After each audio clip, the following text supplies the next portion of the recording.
Welcome to Author Pub Club, Lesson 4. Which authors can you partner with? In this lesson, we'll discuss reasons and ways to meet potential author partners and go over some vetting questions for deciding whom to approach. Writing a book is generally a solo endeavor. You squirrel yourself away in your office, stealing quiet moments in the wee hours or late night.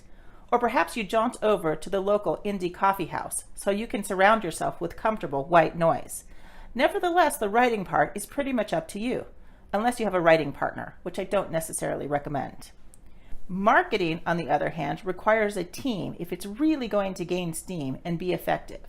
If your budget allows, you can pay people to join your team. Consultants, advisors, social media experts, PR pros, and graphic artists come immediately to mind.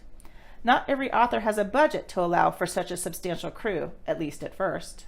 So how can you leverage your knowledge, skills, expertise, connections, and money to propel you forward? A great thing to do is partner with other authors. Wait, before you get your back up. I've heard it all before. I couldn't partner with another sci-fi children's World War II paranormal fiction memoirist because they're my competition. It's okay if that's how you feel, and yet I challenge you to step back and rethink that position, just for a moment. I've told this story before, but it bears repeating. I was sitting in a Barnes & Noble store with my sister a number of years ago, whining about all the other books being published on a daily, seemingly hourly basis. What could I possibly have to say that hadn't already been said?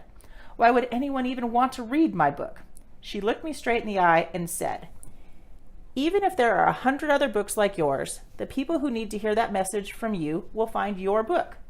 Maybe the way you say it will be just different enough to make a difference in the way that all those other books didn't or couldn't."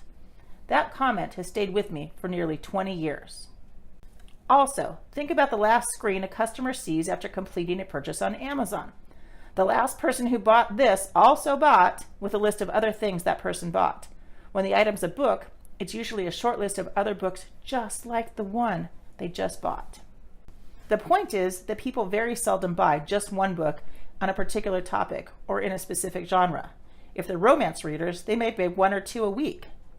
So other authors are not your competition. They are your potential collaborators, people with whom you can share the marketing efforts, costs, and rewards.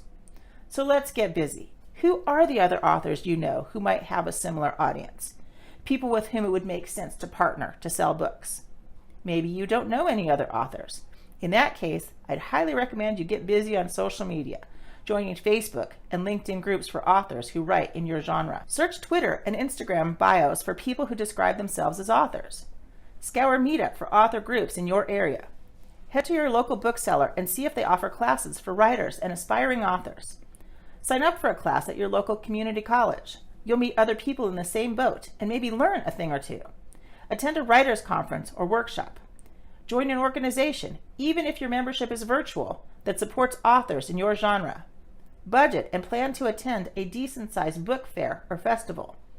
Attend a local networking group, and in your introduction, say that you are looking to connect with other authors in your genre. Before you know it, your personal author network will be quite substantial. Then you'll have some choices when it comes to deciding with whom and how to partner to promote your books. Once you have a network to choose from, make a list of prospective partners. Then make a list of vetting questions to determine whether they are on your A list, meaning you'll reach out to them immediately, or B list. You'll cultivate the relationship and see where things go. It always makes sense to get to know someone before you approach them, so think about building this into your timeline. Your vetting questions might be things like how compatible their book is with yours, their geographic location, the size of their social media following and or mailing list, other people or organizations they've partnered with, the look or feel of their website and social media profiles, whether or how often they blog, your general sense of whether you would get along well with them. Once you've narrowed down your list to those you think have definite promise, buy and read their books. Then plan your pitch. A 1-2 punch of an email followed by a phone call will probably work best, but a series of 2 or 3 emails could work if you can't uncover a phone number. Remember, your goal is to create a partnership, not to ask them to do a favor for you. So you've got to language your pitch in a way that indicates you see yourselves as colleagues. Here's a sample, but you should definitely personalize your own message to your prospective partners. Dear so-and-so, I recently read the name of their most excellent book and enjoyed it very much. It seems we have a bit in common, as I published, or will be publishing, my most excellent book also on the same topic. Your book does fill in the blank, while mine focuses on this other different thing. However, it occurs to me that our audiences overlap greatly. Would you be interested in collaborating on a marketing campaign designed to fill in the blank? Look for the printed sample of this letter on your handout. And remember to personalize it according to your genre, audience, and prospective author partners. Go out there and find somebody to share. If you started off thinking of other authors as your competition, perhaps you've had a change of heart and now see how they can be valuable colleagues and allies. Keep coming back for more marketing ideas and perhaps specific ways you can partner with other authors. Be sure to tune in for the next session, Holding a Holiday Giveaway.